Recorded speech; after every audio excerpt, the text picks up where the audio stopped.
ले ले गुलाबी फूल फूटे हमार लेगे आयना जरिए जाए।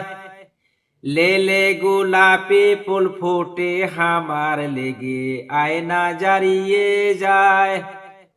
কলকাতা মে ঢাকাই শাড়ি ওইটাই আমি নাহি ধরি। কলকাতা মে ঢাকাই শাড়ি ওইটাই আমি নাহি ধরি। দুপুরিস এনে দাও গাগরি হামার লেগে আয়না জারিয়ে যায়।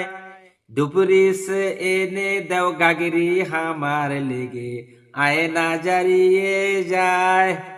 বন্ধু সকল অবশ্যই গান গাওয়া অভ্যেস নাই, তো আজ থেকে কমসে কম 40 বছর আগে এই গানটা আমি গেয়েছিলাম আমার ওস্তাদের সাথে। আমার ওস্তাদ এখন নাই, সে না ফেরার দেশে চলে গেছে। তো আমার ওস্তাদের জন্য দোয়া করবেন। আর আমি গানটা গাইলাম, যদি ভালো লাগে অবশ্যই কমেন্টে জানাবেন। ধন্যবাদ।